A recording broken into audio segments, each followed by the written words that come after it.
আসসালামু আলাইকুম গাইস, সবাই কেমন আছেন? আজকে টাকি মাছ দিয়ে হচ্ছে শালগম রান্না করা হবে। দেখেন এখানে পেঁয়াজ হালকা একটু তেল দিয়েছি আর কাঁচা পেঁয়াজ দেওয়া হয়েছে। এটা একটু লাল লাল করে নিব। 1 চামচ লবণ দিয়ে একটু পানি দিয়েছি না তো তেলটা ছিটে দেয়, একটু পানি দিয়ে নিচ্ছি। 1 চামচ 2 চামচ লবণ দিলাম,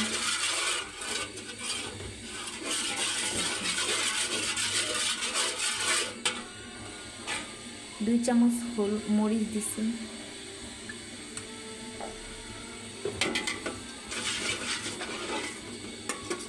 একটু ঝাল ঝাল করে রান্না করব।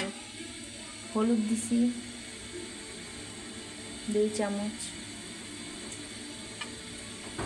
যে যেরকম ঝাল খায় মশলা হচ্ছে পরিমাণ মতো দিবেন, তাহলেই হবে।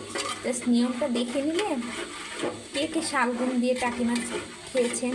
আর আমরা হচ্ছে শালগমটা সিদ্ধ করে নিয়েছি, ওটা ভেপে নিয়েছি যাতে হচ্ছে গিয়ে আপনার শালগমের যে একটা ফ্লেভার আসে সেটা একটু যেন কম আসে। একটু হালকা সিদ্ধ করে নিলে ওই জিনিসটা অনেক মজা লাগে। হালকা সিদ্ধ করে নিয়েছি এই শালগমটা, দেখেন গরমের ভাপ উঠতেছে। এই অবস্থায় রাখবো, পরে আমি হচ্ছে তরকারিতে দিব। সিদ্ধ করে নিয়েছি, দেখেন এইটার ভিতরে একটু দিয়ে দিছি টমেটো, আর দেখেন আদা দিয়ে দিচ্ছি, চাকা আদা। তো আমি একটু কষাই নেব সুন্দর করে। আর এখানে টাকি মাছটা একটু সুন্দর গরম পানি দিয়ে আমি ধুয়ে নিব, তারপরে একটু তেলে ভেজে নিব। দেখুন মশলাটা সুন্দর করে ভুনতেছি, এটা ভালো করে কষিয়ে নেব। কষিয়ে দেখুন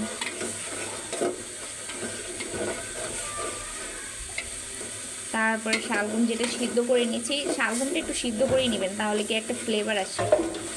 এমনি শালগমের ওটা আসবে না, একটু ভালো লাগবে। এটা আমি সুন্দর করে একটু কষিয়ে নেব। কষিয়ে তারপরে হচ্ছে আমি শালগমটা এটার ভিতরে দিয়ে কষানোর পরে আর আমি টাকি মাছটা ভেজে, আপনারা চাইলে টাকি মাছ কষিয়েও রান্না করতে পারেন। অনেক কাছে যে ভালো করে সুন্দর করে টাকি মাছটা ধুয়ে কষিয়ে তারপরে হচ্ছে শালগম দিয়ে রান্না করে, ওভাবেও রান্না করতে পারেন। আবার যে যেরকম খেতে পছন্দ করে, কেউ আবার তেলে ভেজে খায়। তো আমরা তো আমি বেশিরভাগই দেখবেন আমার টাকি মাছের ভিডিও আছে, আমি বেশিরভাগ কষিয়ে রান্না করছি। তো এখন আজকে আমি ভেজে রান্না করবো একটু অন্যভাবে। দেখেন এটা হচ্ছে সবজির ভাজি করা হয়েছে। আজকে অনেকগুলো পদের তরকারি রান্না করেছি। এটা সবজিটা কিন্তু খুবই মজা। এটা রেসিপিটা দেখানো হয়নি, কারণ এর আগের ভিডিওতে দেখবেন সিমের রেসিপি আছে। এখানে সিম, তারপরে হচ্ছে গিয়ে আপনার মূলা, তারপরে আলু, আরও আছে শালগম আছে, সব কিছু দিয়ে একসাথে ভাজি করা হয়েছে, অনেক সুন্দর হয়েছে। দেখুন এখানে হচ্ছে শাক, সরিষা শাক। কে কে লাইক করেন সরিষা শাক কমেন্ট করে জানাবেন। সরিষা শাকগুলো খুবই মজার। দেখেন এগুলো ভিডিও দেওয়া হয়নি, রেসিপিটা সবাই সরিষা শাক রান্না করতে পারেন তাই। দেখেন শালগম দিয়ে দিচ্ছি টমেটো দিয়ে, তারপর মাছটা ভাজতেছি, হালকা করে একটু ভেজে নেব।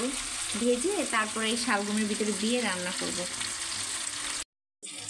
শালগমের ঝোল রান্না করবো তো টাকি মাছ দিয়ে, তাই বেশি করে ঝোল দিয়ে দিলাম। এটা কষানো শেষ, এখন টাকি মাছটা ভাজা হচ্ছে। এটা একটু মানে ফুটলেই টাকি মাছটা দিয়ে দেবো। দেখেন এই যে টাকি মাছ দিয়ে দিছি, তো শালগম দিয়ে টাকি মাছের ঝোল রান্না করতেছি।